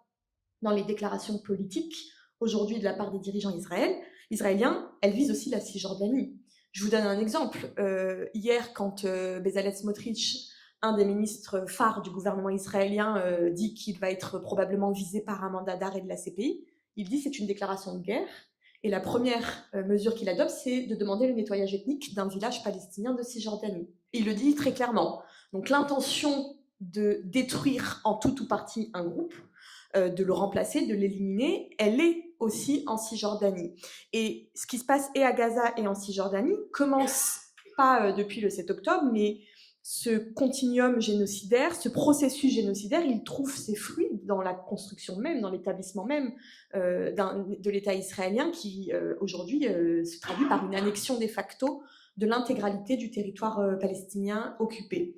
Et donc, à mon avis, aujourd'hui, il faut que, et c'est pas uniquement aux juristes de le faire, effectivement, les politistes et un certain nombre d'autres personnes doivent le faire, c'est de s'interroger sur ce continuum colonial et sur l'idée que, intrinsèquement, tout colonialisme de peuplement est un génocide. Parce qu'il y a le triptyque derrière le colonialisme de peuplement qui est de déposséder, de prendre la terre, de remplacer la population en implantant une nouvelle population et d'éliminer donc la population autochtone. Et c'est ce qui fait la spécificité du colonialisme de peuplement par rapport aux autres colonialismes de domination. C'est qu'on a pour objectif l'élimination et le remplacement de la population autochtone. Et quand vous remplacez une population, vous l'éliminez, vous la faites partir. Et donc, c'est de fait un génocide. Et de plus en plus de chercheurs maintenant travaillent sur cette question-là du génocide colonial, comme ils le qualifient. C'est beaucoup de chercheurs qui proviennent d'anciens territoires qui ont subi le colonialisme de peuplement ou qui le subissent encore aujourd'hui, qui ont beaucoup travaillé dessus sur cette question. Et je pense que ça devra amener un certain nombre de chercheurs à réfléchir sur la question, sur pourquoi est-ce que le colonialisme de peuplement est un génocide en particulier et pourquoi la Convention de 1948, dans sa conception même, ne prend pas en compte ce type-là d'élimination, parce que c'est quelque chose de plus diffus, plus lent, c'est un processus long, parce qu'un colonialisme de peuplement ne se met pas en place en quelques années. Et c'est ce que Lemkin, notamment quand il parlait de destruction culturelle, sociale, etc., avait essayé de mettre dans le débat à l'époque et qui revient aujourd'hui et qui n'est toujours pas tranché, mais vous avez de nombreux chercheurs comme Wolf et d'autres qui travaillent sur cette question et je vous invite à les lire parce que c'est très intéressant. Merci. Je vous remercie tous les trois pour ces 3 points parce que d'une certaine manière, merci beaucoup Leïla d'avoir fait aussi ce point très très long sur les dimensions du droit international humanitaire. Je fais un aparté parce que moi ça me faisait beaucoup penser à quelque chose. On parlait tout à l'heure de la manière dont le Moyen-Orient est un laboratoire justement des limites du droit international. On a parlé de la jurisprudence que mine de rien ça instaure parce que la violation du droit international étant impunie. Donc après j'aimerais qu'on revienne vraiment sur la dimension de l'impunité dans le droit international qui relève d'une dimension et d'une volonté politique. Ce qui est très intéressant, c'est que j'ai beaucoup, je relève en fait la manière dont tu l'as réancré dans un quotidien qui est plus proche de nous, et j'ai envie de dire plus proche de nous. Enfin, j'insiste sur cette dimension de proche de nous parce que en ce qui concerne le droit international et la question militaire et surtout la dimension humanitaire, il s'avère que la loi du kilomètre, mine de rien, elle impacte l'opinion publique. Et que dès lors qu'on réinstaure le fait que voilà, à l'est, un front existe, on commence en fait à se sentir plus proche de la manière dont cette violation du droit humanitaire et cette violation du droit de la guerre pourrait nous impacter. Alors que ce qui se passe au-delà de la Méditerranée, ça reste encore un petit peu lointain. Il faut s'investir et c'est très très important et c'est pour ça qu'on est là et qu'on en parle. Mais d'une certaine manière, et c'est aussi pour ça que les opinions publiques ont parfois du mal à se mobiliser et les médias notamment du mal à se mobiliser, c'est parce que la loi du kilomètre, qui est une loi complètement relative, mais ce qui est plus loin de nous nous intéresse moins. Et en fait, je rebondis sur ça parce que tout à l'heure, tu parlais du bombardement donc, des hôpitaux qui a commencé en fait en 2011 en Syrie, qui aujourd'hui prend une ampleur démesurée à Gaza et dont on parle régulièrement, la manière dont les humanitaires, les médecins sont ciblés. Et ce qui est intéressant, et en fait ça rebondit également, je fais un grand aparté, mais parce qu'en fait ça rebondit avec ce que tu disais tout à l'heure des militaires qui aujourd'hui sont un petit peu, on a l'impression qu'il y a une désensibilisation en fait de la manière dont est systématiquement franchie la limite du droit international. Et c'est important de le recibler parce que ça peut nous impacter, ça peut nous toucher directement. Pourquoi je dis ça ? La double frappe, le principe de la double frappe. Les attaques des hôpitaux ont eu lieu en Syrie. Elles ont été notamment mises en œuvre. C'est une stratégie en fait, mine de rien, russe qui a été testée, élaborée. Vraiment, la Syrie a été le laboratoire de la stratégie russe qui aujourd'hui en fait on l'a redécouverte en Ukraine. On l'a redécouverte en Ukraine où on s'est dit tiens, on l'avait déjà vu ça 5 ans plus tôt en Syrie. Et ce qu'on voit, en tout cas moi c'est cette impression-là que j'ai, c'est que on a un petit peu un zigzag on voit des nouvelles pratiques de la guerre qui sont mises en œuvre en Syrie, en Ukraine, à Gaza, qui se font un petit peu, qui à chaque fois en fait s'accélèrent, vont toujours plus haut et plus loin dans l'intensité. Et donc ma question, elle est, parce que je fais pas ce développement sans question, ma question elle est là, c'est tout à l'heure, Insaf, tu parlais de la situation à Gaza comme étant un révélateur. Ma question c'est, est-ce que ce serait pas est-ce qu'en fait le Moyen-Orient ne serait pas même un accélérateur de la violation du droit international, parce que en fait en Syrie il y a eu de l'impunité, parce que là encore une fois on reparle des institutions, la Russie, le droit de veto, le blocage par rapport aux violations des droits de l'homme, et des droits de la guerre et tout ça.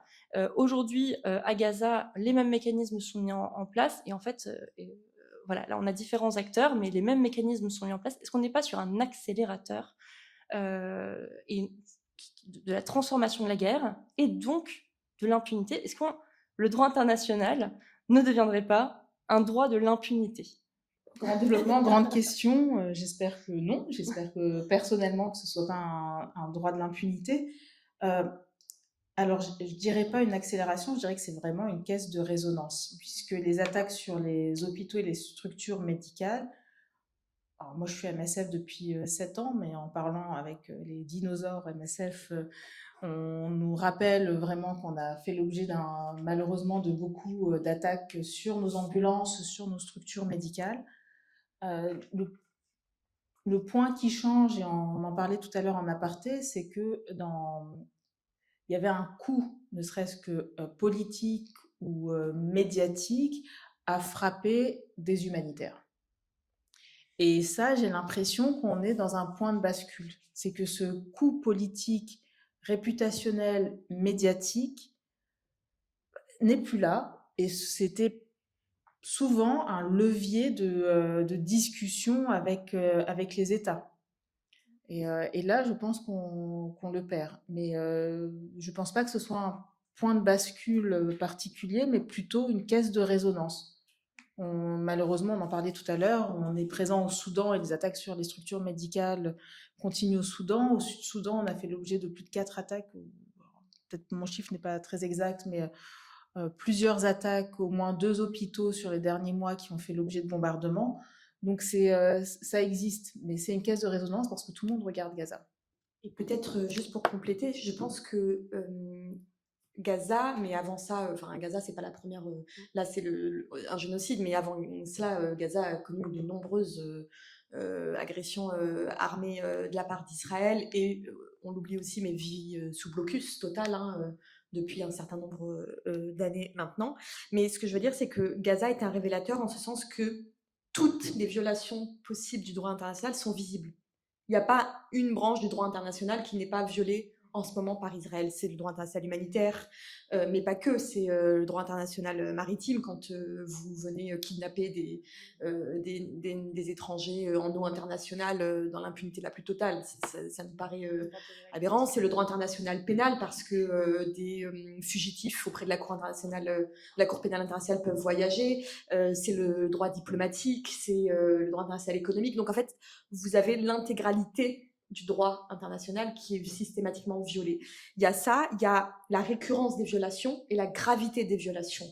Et tout ça mis bout à bout fait que effectivement Gaza aujourd'hui est un accélérateur et un révélateur en même temps de la capacité d'un certain nombre d'États à pouvoir continuer d'agir en toute impunité.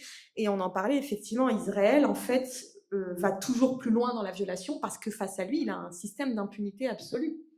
Un exemple très, très simple, mais quand on n'est même pas capable de suspendre, même pas d'interrompre, mais de suspendre l'accord d'association entre l'Union européenne et Israël, alors que l'article 2 parle de simple violation des droits humains. On n'est même pas sur le registre des crimes internationaux, on parle de droits humains. On n'est même pas capable d'avoir cette discussion-là, et ça revient à ce qu'on disait sur les divisions au sein de l'Union européenne. Je pense que c'est en cela que Gaza révèle un certain nombre de choses, et puis aussi parce que nous, ça nous ramène à notre propre histoire et à notre propre passé finalement, et à notre incapacité à faire face à notre propre histoire et à la question, à notre propre histoire et à notre présent aussi, puisque la France reste évidemment une puissance coloniale. Tu as le droit d'être optimiste. Non, mais je crois que tu parlais de la loi du kilomètre tout à l'heure, c'est ça, mais justement, il faudrait la mettre en œuvre. Et ce qui se passe au Soudan, ce qui s'est passé en Chine, ce qui s'est passé au Tibet il y a très longtemps, etc., je veux dire, elle fonctionne bien. C'est vrai que Gaza, on a le nez dessus pour de bonnes raisons, mais si on fait un tour du monde, on le qui veut, enfin, il y a vraiment des choses qui nous intéressent pas, finalement, alors qu'elles sont encore au moins aussi dramatiques qu'à Gaza. Mais ce qui me frappe aussi, c'est la concomitance du piétinement du droit, pas simplement au Moyen-Orient justement, et du coup on voit plus, on voit encore moins. C'est-à-dire que il faut quand même pas oublier que la Russie, qui est quand même un membre du Conseil de sécurité, et qui est une puissance nucléaire, a attaqué l'Ukraine, que Israël et les États-Unis ont attaqué l'Iran, ce qui fait le jeu évidemment de Netanyahou par rapport à Gaza, parce que du coup on parle plus de Gaza encore. Donc on a et derrière ça il y a quand même des forces politiques qui sont des forces politiques d'extrême droite. Il faut quand même voir les choses, c'est-à-dire que c'est vraiment des populismes de droite qui n'ont que faire. Même chez nous, pour prendre une formule un peu bazar, chez nous on a certains qui font des distinctions entre l'état de droit et l'état du droit. C'est un vrai scandale. Je sais plus son nom d'ailleurs, je vais pas le citer. Retailleau, c'est ça. Enfin, c'est un vrai scandale qu'il ose parler comme ça. L'état de droit, on s'en fout. Enfin, c'est grave. Donc, si on met en question l'état de droit au niveau interne, ça signifie qu'évidemment l'état de droit au niveau international, on s'assoit dessus. Donc, il y a vraiment beaucoup de choses. Mais ce qui est, je vais être un peu pessimiste, c'est que c'est un effritement, un effondrement des règles par rapport à la poussée de forces politiques qui sont convergentes partout, aux États-Unis ou ailleurs. Je crois que c'est ça la vraie question. Et quand on dit que le combat est politique, c'est le combat, il est ici et maintenant, en France, aux États-Unis, il faut se réveiller, quoi. Sinon, on sera dans les années 35, 38, 39, où là, le droit international, qui n'existait pas beaucoup, mais quand même, il y avait quelques règles, a été balayé. Je parlais du pacte Briand-Kellogg, c'est-à-dire on a interdit la guerre, hein, il y a eu Hitler derrière.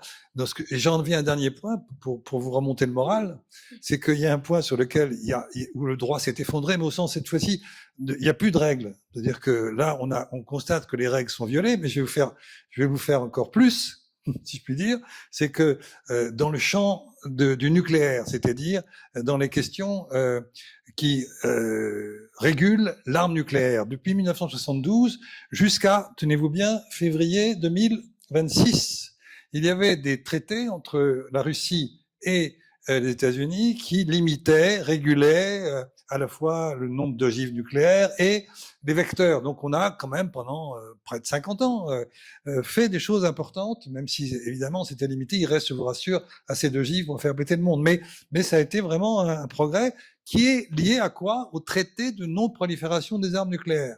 Et donc toute cette dimension du TNP qui relève de la responsabilité de ceux qui ont l'arme nucléaire, eh bien, c'est complètement oublié. Il n'y a plus de règles depuis février 2026, c'est-à-dire depuis la semaine dernière. Enfin, bon, bref. Et par ailleurs, eh bien, ce qui se passe aujourd'hui, c'est qu'on risque d'avoir une prolifération nucléaire de la part de ceux qui n'ont pas l'arme nucléaire. C'est-à-dire qu'on est dans un contexte qui n'est pas simplement la question de violation du droit international, du droit humanitaire, mais aussi l'effondrement de règles, cette fois-ci, qui existaient et qui, malgré tout, ont limité un peu les choses. C'était pour vous remonter un peu le moral, quoi. Hein, voilà. Très court sur la loi du kilomètre. Je suis un petit peu plus nuancée sur cette fameuse loi parce que, à mon avis, il n'y a pas que le kilomètre qui compte, il y a aussi la couleur de peau. Parce que Paris-Kiev et Paris-Tel Aviv en avion, c'est exactement la même distance. Bien sûr. Oui, bonsoir et merci pour vos interventions avec les mots justes qui ont été employés. Et c'est vrai qu'on voit qu'en Asie de l'Ouest, le génocide à Gaza est une horreur absolue. C'est la première fois qu'un génocide est filmé par les victimes elles-mêmes. Et ainsi qu'en Cisjordanie, les horreurs. On a peu parlé du Liban, mais c'est aussi les villages rasés, les écocides aussi, avec l'utilisation du phosphore. On voit bien que face à un État fasciste, le droit fait ce qu'il peut, mais il y a aussi derrière les gens qui pilotent les drones, qui vont tuer un enfant, des hommes et des femmes, israéliens, israéliennes. Il y a derrière l'avion qui envoie une bombe sur un hôpital, des hommes et des femmes. Il y a aussi, donc ce sont des personnes, et parmi ces personnes, il y a des binationaux. Et le droit national peut faire quelque chose. Que pensez-vous que peut faire la justice française et les associations françaises contre les binationaux génocidaires? Pour avoir une note d'optimisme, je me disais, bon, il y a eu des réformes l'arrivée du droit international, la Cour pénale internationale, la Cour internationale de justice, etc. Ne pourrait-on pas imaginer qu'en 2026, on se penche sur une réforme de ce droit international? Il y a des binationaux, on les compte, les estimations sont à plus de 1000, 6000. On est à plus de 6000, donc effectivement, la justice française a une compétence pour pouvoir poursuivre ces nationaux s'ils ont commis des crimes à l'étranger. C'est une compétence classique des juridictions françaises. Actuellement, en France, il y a un pôle spécialisé crimes de guerre, crimes contre l'humanité, qui peut enquêter de manière très spécifique et très, avec une expertise particulière sur les crimes de guerre, crimes contre l'humanité et génocide. Donc il suffirait, je sais que c'est pas, il suffirait qu'il y ait une plainte avec constitution de partie civile ou qui soit déposée devant les juges d'instruction de ce pôle pour que le pôle se saisisse des enquêtes. Et il me semble qu'ils sont déjà saisis d'un certain nombre d'enquêtes actuellement. Donc après, on est aussi sur un système qui fait que l'enquête est confidentielle au départ et ça prend du temps. Malheureusement, c'est là où on en revient à ce que Jean-Paul disait, c'est que lorsqu'on parle de justice, malheureusement, il faut s'armer de patience puisqu'une procédure prend du temps. Et pour avoir travaillé dans ce pôle, en mettant tous les efforts possibles dans des enquêtes en particulier, il y a un temps incompressible de l'enquête, de l'instruction. Et ensuite, il y a d'autres procédures malheureusement qui se mettent en place. Et donc, il faut compter plusieurs années avant d'avoir un jugement, notamment devant une cour d'assises. Mais c'est un travail à faire et qu'il faut continuer de faire. Il faut continuer à se mobiliser. Il faut continuer à documenter les exactions. Il faut continuer à les dénoncer pour qu'on ne les considère pas comme étant normales. Et il faut saisir les tribunaux qui sont existants. Et sur ça, moi, j'ajouterais aussi qu'il y a une compétence universelle de plusieurs tribunaux, plusieurs États européens qui ont également des pôles spécialisés en crimes de guerre, crimes contre l'humanité et génocide. Et ils ont une compétence universelle. Et donc, si un national, un ressortissant israélien venait à mettre le pied sur le territoire français, et s'il faisait l'objet d'une plainte à ce moment-là, la justice française est compétente pour analyser le dossier et poursuivre, même si cet individu quitte le territoire français par la suite. Et peut-être pour prolonger sur cette question, il y a un ensemble de possibilités d'un point de vue national, au-delà du droit pénal lui-même, pour pouvoir mettre fin à l'impunité, en tout cas sur un certain nombre de crimes et de situations qu'on peut viser. Et j'en suis membre, mais il y a une association qui a été fondée il y a 2 ans maintenant, qui s'appelle les Juristes pour le respect du droit international, Jordi, que vous connaissez visiblement. Et donc l'objectif de cette association est de lancer un certain nombre notamment de contentieux sur la question palestinienne, et pas uniquement sur le volet pénal, parce qu'aujourd'hui, vous pouvez lancer des procédures à la fois contre les entreprises françaises qui sont complices des crimes de guerre et des crimes internationaux commis à Gaza et en Cisjordanie. Vous pouvez poursuivre les autorités françaises. L'État, Jordi, aujourd'hui, a 2 procédures en droit administratif, à la fois devant le Conseil d'État et devant le tribunal administratif, notamment pour un recours pour faute et en carence contre l'État français qui ne remplit pas ses obligations sur le génocide, mais vous pouvez aussi en lancer d'un point de vue du droit civil contre les entreprises françaises qui aujourd'hui soit participent activement ou passivement à la colonisation en Cisjordanie. Et donc ça se passe sur la question du devoir de vigilance. Donc on a lancé des procédures contre BNP Paribas, le Crédit Mutuel et un certain nombre d'autres, Thales aussi. Vous pouvez les attaquer sur la question de l'ordre public. On peut estimer qu'un certain nombre de contrats que ces entreprises françaises passent avec soit des entreprises israéliennes ou avec les autorités israéliennes sont contraires à l'ordre public. Et donc on demande l'annulation de ces contrats. Donc là, on est sur du droit civil et commercial. Voilà, c'est un certain nombre de procédures qu'on lance, qu'on continue de lancer. On le lance aussi au niveau de l'Union européenne, parce que l'Union européenne, elle aussi, a des responsabilités. Donc on peut on a lancé un recours en manquement contre la Commission, notamment, qui ne remplit pas ses obligations d'un point de vue du génocide, parce que c'est une organisation internationale, donc elle a des engagements à respecter, etc. Et à mon avis, c'est aussi important que d'autres choses qui se complètent quand on veut défendre le droit international, c'est de se dire que le droit international, il s'applique dans le droit interne. Il a aussi, la France a aussi des engagements en droit interne, notamment d'un point de vue de l'applicabilité d'un certain nombre de traités, de conventions internationales, de règles internationales coutumières, etc., qu'on doit faire retranscrire en droit français. Donc les juges français doivent aussi les faire appliquer. Et on essaye d'activer tous ces leviers-là possibles pour se dire que Israël ne doit pas faire face à une impunité absolue. Elle est certes politique pour l'instant, cette impunité, mais il n'y a pas de raison qu'elle soit aussi devant les tribunaux français. Donc ça, on essaye de le faire. Et après, sur la réforme du droit international, je pense que c'est une vaste question. Je pense que c'est pas une question de réforme, c'est déjà de faire respecter les outils qu'on a à disposition, que ce soit au niveau du Conseil de sécurité, de la Cour pénale internationale. Si on arrivait demain ne serait-ce qu'à faire exécuter des mandats d'arrêt, contre Netanyahou, Galante, mais contre d'autres dirigeants internationaux qui sont des fugitifs, ce serait déjà une énorme victoire. Et je pense que les dirigeants internationaux qui se lanceraient dans ce type de guerre par la suite, y réfléchiraient peut-être un peu plus. Moi, à mon avis, il faut d'abord prendre en compte nos règles qui sont aujourd'hui pertinentes, nos traités, nos organisations internationales, les renforcer, leur permettre d'être réellement effectifs avant d'envisager ne serait-ce qu'une refonte même du droit international. J'avais une question parce que justement, je fais aussi partie de l'association Jurdi. Et je crois que justement, ils ont saisi le Conseil d'État pour le manque de la France à son obligation de prévention du génocide. Et est-ce qu'il y a une... Enfin, on m'a fait savoir qu'il n'y a pas eu de résultat. Est-ce que vous savez... Enfin, je sais pas, peut-être à préciser. Et j'ai juste une deuxième question. Est-ce que vous pensez que... il y a beaucoup de viols sur les Palestiniens actuellement. Et est-ce que vous pensez qu'indirectement ou directement, la France, elle se rend... Parce que... comment je peux dire ça? La question palestinienne, c'est une question internationale. Est-ce qu'indirectement, la France est complice aussi de ces crimes-là qui sont commis par Israël? Sur la première question, sur le recours qui a été introduit par Jurdi devant le Conseil d'État, elle est toujours en cours, la procédure. Donc elle n'a pas été close par le Conseil d'État. Donc là, pour l'instant, le calendrier de procédure n'est toujours pas communiqué, donc on ne l'a toujours pas. Mais je vous invite à nous suivre sur les réseaux sociaux parce qu'en général, on communique dès qu'on a des avancées dans les différents contentieux que l'on porte. On les communique quand on peut les communiquer. Mais là, c'est toujours en cours. Pour l'instant, il n'y a pas eu plus d'avancées que ça.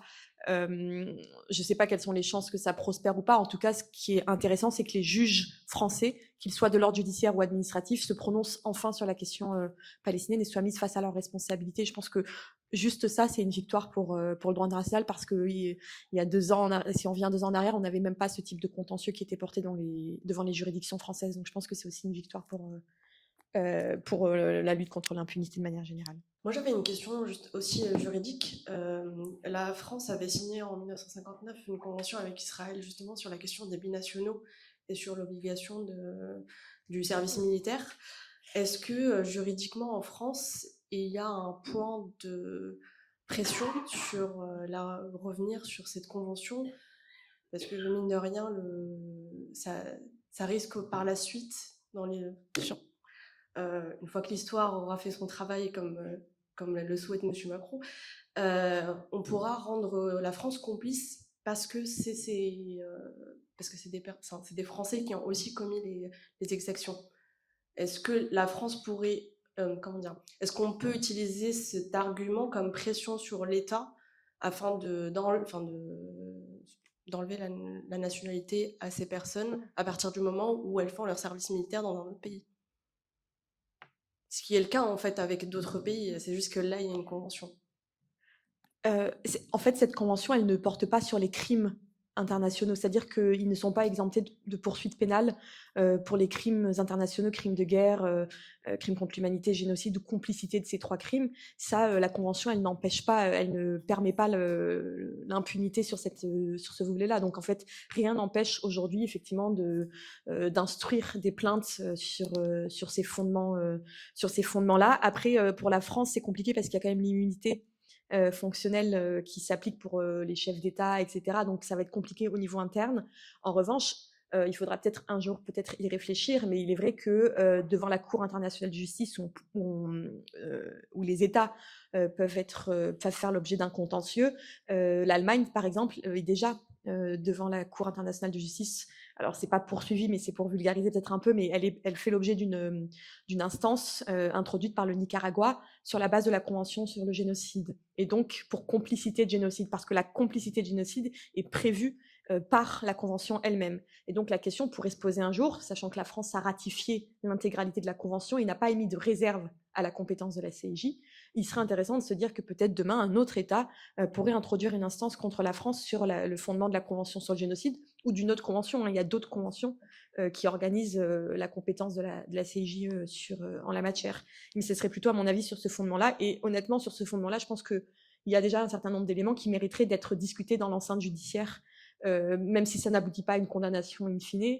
Mais en tout cas, je pense qu'il y a des éléments. Et là, sur l'affaire Allemagne contre Nicaragua, en fonction de ce que ça va donner, ça va peut-être ouvrir la voie à d'autres contentieux contre d'autres États occidentaux, pas les États-Unis parce qu'ils n'ont pas reconnu la compétence de la CIJ sur cette convention-là, mais il y en a d'autres, je pense au Royaume-Uni ou à la France, qui pourraient parfaitement faire l'objet d'un contentieux.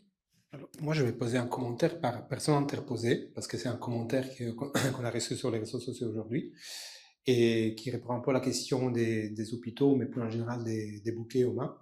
Et donc, ces personnes disent, les droits de la guerre imposent, quand on prend d'assaut une ville, de laisser partir sa population civile pour qu'elle ne soit pas otage des combats. Le devoir n'est choix d'abord à l'assiégé, qui n'a rien fait à l'espèce, puis à l'assiégeant. Israël s'est conformé à ses obligations. Le problème est que le mode de combat choisi par le Hamas a posé une question inédite dans l'histoire militaire. Comment adapter ces exigences au fait que tous les civils sont présents sur tous les territoires? Comment créer des zones de repli pour les civils dans un territoire qui, potentiellement, vu son exiguïté et l'importance des fortifications, est devenu dans sa totalité une zone de combat?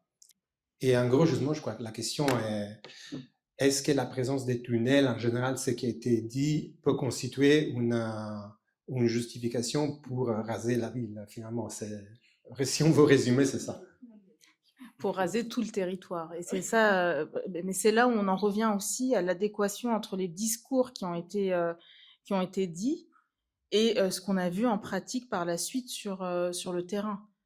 Donc l'argument qui dirait que c'est difficile, et c'est vrai que c'est difficile dans une zone densément peuplée, ça doit être difficile de pouvoir mener des opérations militaires en prenant toutes les précautions nécessaires, en épargnant les civils.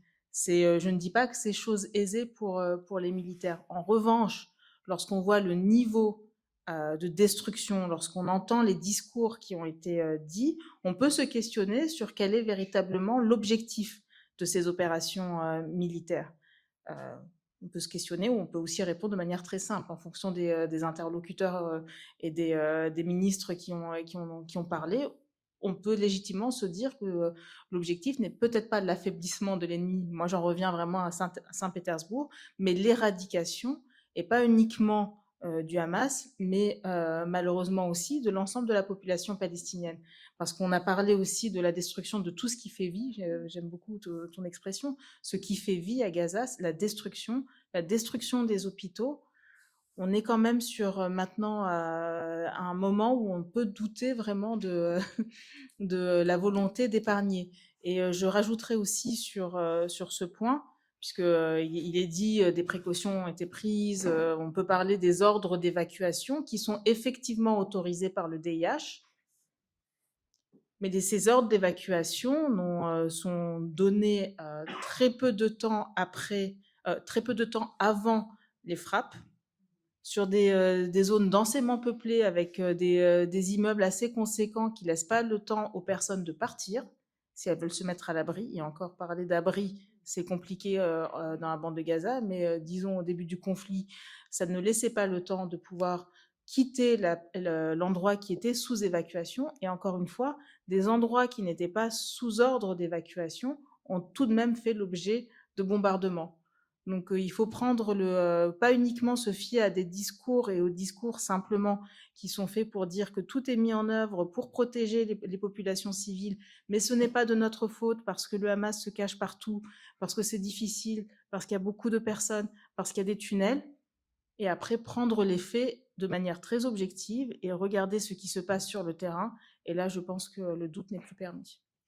Moi, j'aimerais juste rebondir rapidement sur la dimension du caractère inédit supposé des tunnels utilisés par le Hamas. C'est pas du tout inédit, c'est la technique de la guérilla. Et en fait, la stratégie de guérilla, elle est très ancienne, particulièrement popularisée, c'était le Vietnam. Et c'est là aussi on a eu les bombardements au napalm des Américains et qui ont permis justement, c'était tellement horrifiant et scandaleux que c'est ce qui a permis une mobilisation de l'opinion publique internationale pour demander à ce que les États-Unis, alors quand même 30 ans plus tard, en tout cas pas 30 ans, mais une certaine plusieurs années après, de arrêter leur guerre avec le Vietnam. Mais il n'y a pas de caractère inédit, et d'imaginer que c'est une justification possible de la part d'Israël pour pouvoir, typiquement, pouvoir bombarder et éradiquer ces tunnels, c'est complètement, ce serait une aberration. Enfin, je veux dire, on a des exemples dans de ces cas-là. Alors, comme on était en pleine guerre froide et que les États-Unis étaient toujours membres du Conseil de sécurité, sont des membres fondateurs du Conseil de sécurité de l'ONU. Ils n'ont jamais été juridiquement et pénalement condamnés par les crimes commis au Vietnam, mais pour autant, on ne peut pas dire que c'est un caractère inédit. Peut-être que justement, là, ça devrait ouvrir la porte peut-être à une condamnation de ce point-là. Donc voilà, je voulais juste rebondir sur ça, parce qu'en fait, on ne peut pas laisser passer cette dimension du caractère inédit, et c'est pas possible. Peut-être un mot supplémentaire, puisque mon intervention portait sur les attaques sur les hôpitaux, et je vous ai parlé des 3 critères cumulatifs. Nous n'avons jamais vu un avertissement. On ne sait même pas à quoi ça ressemble. On n'a jamais reçu d'avertissement.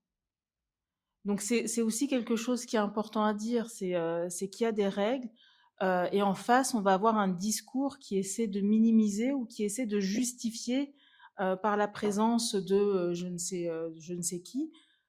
Et cette présence, si on parle de la présence du Hamas dans les hôpitaux, peut-être, mais en tout cas, on ne l'a pas vu.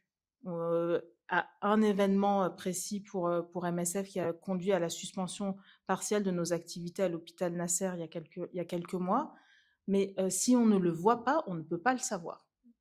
Et donc, si on ne le sait pas, il faut nous le dire, pour nous permettre justement soit de veiller à une rectification, si c'est dans notre capacité, si on peut avoir ces canaux de discussion, ou alors permettre l'évacuation des patients. Et jusqu'à présent, et je ne parle pas uniquement de Gaza, de manière très générale, nous n'avons jamais vu un avertissement. On ne sait pas à quoi ça ressemble d'un point de vue militaire. Comme on a un gouvernement qui, depuis un certain temps, c'est Courage Fillon, et qu'il n'y a pas de politique européenne, etc., comment se fait-il qu'il n'y a pas eu plus de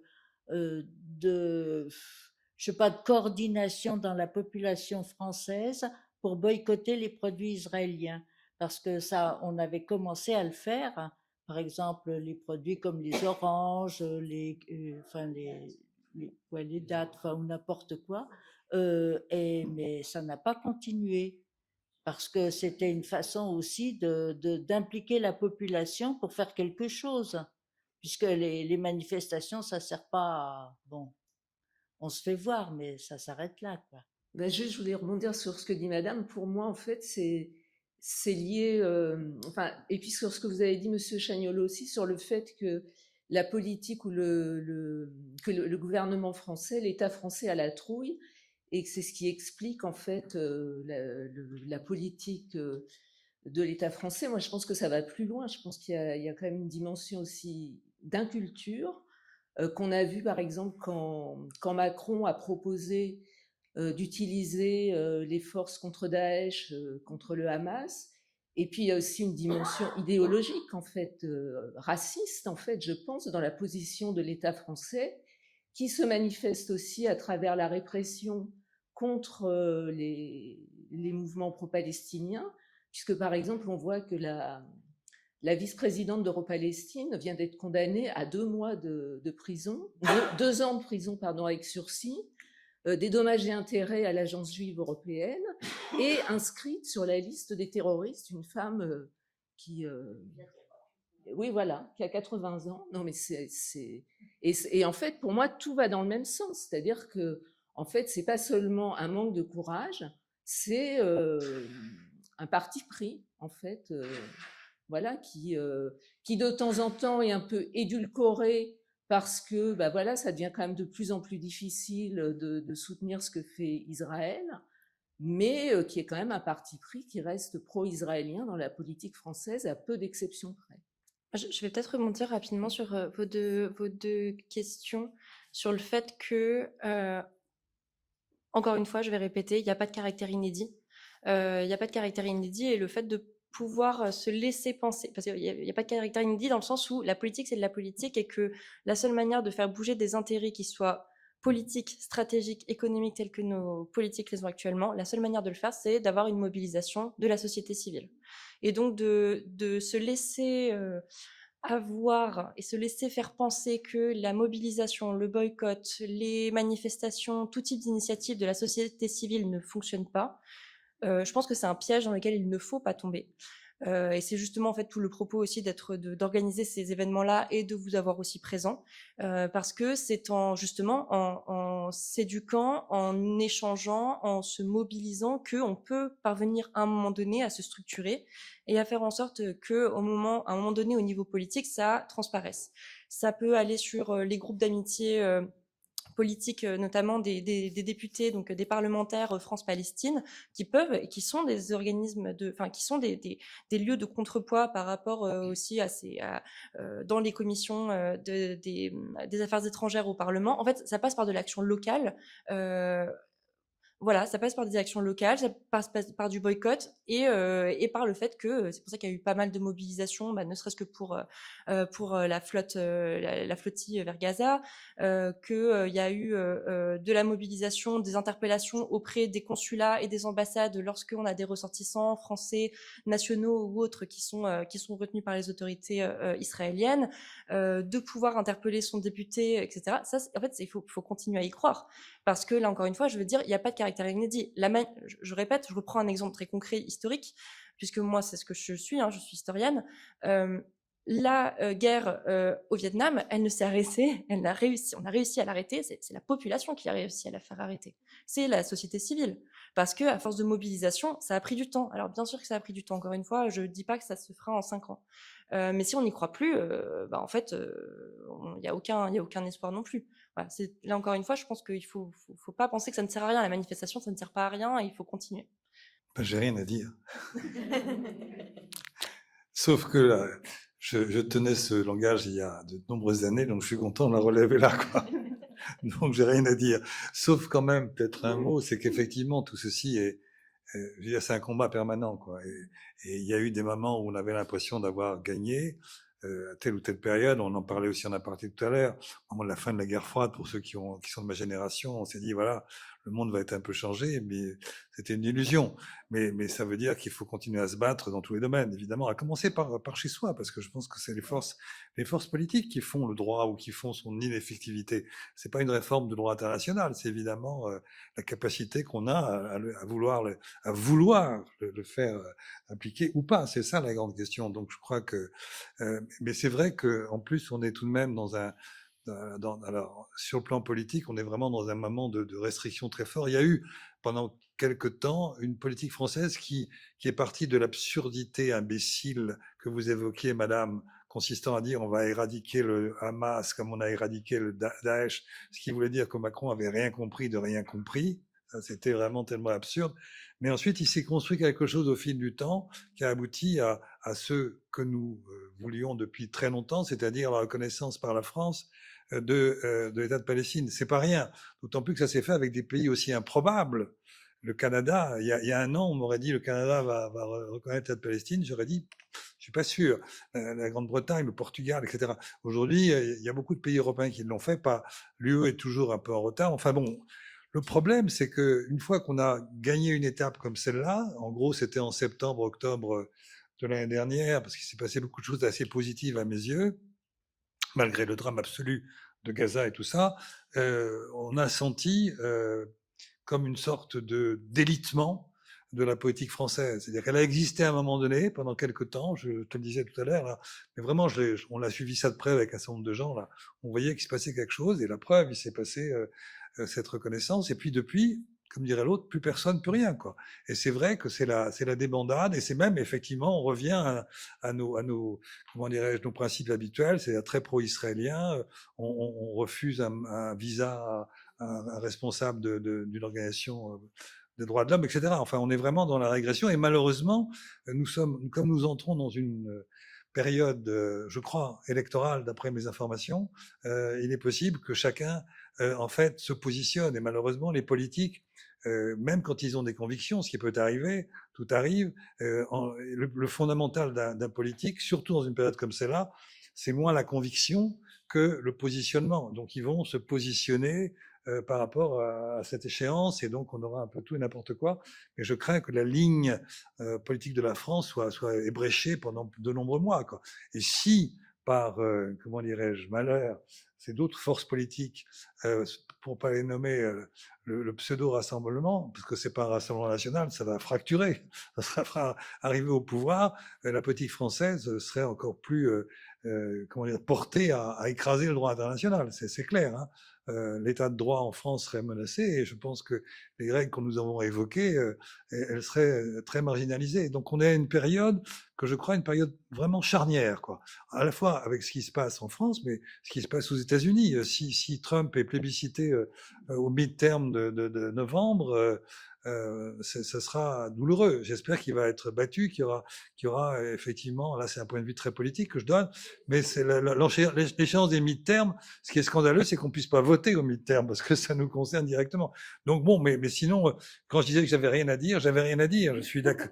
Il faut continuer à se battre, quel que soit le moment, et avec tous les outils qu'on a, légaux, bien entendu. Faisons vivre le droit, quoi. Je ne sais pas si tu te souviens, mais en février 2023, nous avions organisé un colloque au Sénat. Et de ce colloque, on a un petit ouvrage qui s'appelle « Les magistrats sauvent l'honneur ». Et on n'en a pas beaucoup parlé des magistrats aujourd'hui. Et c'est en t'entendant parler sur les mobilisations et la société civile que je voudrais partager aussi une petite anecdote, mais une histoire qui a son importance. C'est que je travaillais avant à la Cour pénale internationale, et la Cour avait émis des mandats d'arrêt contre Omar al-Bashir, l'ancien président du Soudan, pour crimes de guerre, crimes contre l'humanité, et finalement également pour génocide.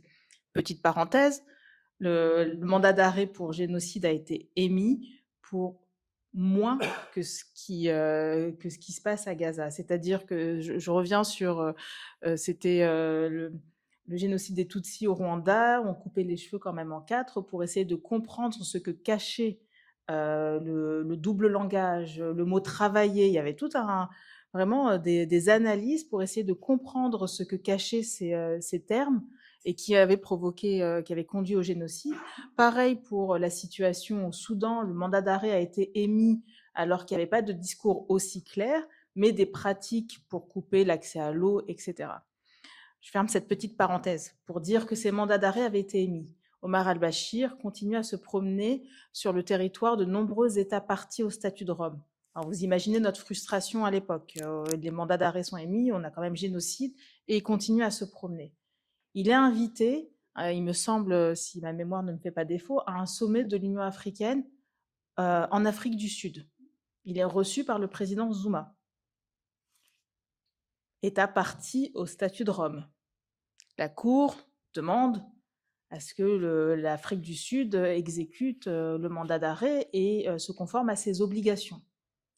Ce qui a chamboulé les choses, c'est la mobilisation effectivement de la société civile sud-africaine, des ONG sud-africaines qui ont saisi leur propre juridiction sud-africaine pour dire « mais attention, Omar al-Bashir a un mandat d'arrêt, nous sommes sud-africains, nous avons une obligation légale de respecter nos engagements par rapport au statut de Rome, Omar al-Bashir doit être arrêté et remis à la CPI ». Cette procédure est montée jusqu'à la Cour suprême, qui a effectivement donné raison à ces organisations. Ce qui s'est passé, malheureusement, il n'a pas été arrêté à ce moment-là, mais son ami, le président Zuma, lui a dit « il vaudrait mieux que tu quittes le territoire ». Donc il est parti. Mais c'est ça également, c'est cette mobilisation, c'est-à-dire qu'on va avoir des juges qui vont émettre des mandats d'arrêt et qui font leur travail, et qui, à mon sens, sauvent aussi l'honneur à ce niveau-là, qui vont faire leur travail. Donc on va avoir vraiment la Cour pénale internationale, mais on va avoir également des forces vives et qui se mobilisent encore et qui peuvent prendre en étau à un moment donné. Donc ça va prendre du temps, mais c'est possible, et donc les mobilisations doivent continuer. On va se dire que c'était le mot de la fin, parce que mine de rien, je pense que c'était la petite dose d'optimisme et d'espoir dont on avait besoin, à savoir compter sur voilà, des représentants qui sauvent l'honneur, intègres, et sur les initiatives que la société civile peut apporter. Voilà. Donc je vous encourage encore une fois à vous investir, à essayer de sauver l'honneur au niveau de la société civile. Et je rebondis sur ce que tu disais tout à l'heure, Jean-Paul, à ne pas oublier l'échéance 2027, qui est très importante, fondamentale et qui a des impacts sur énormément de plans.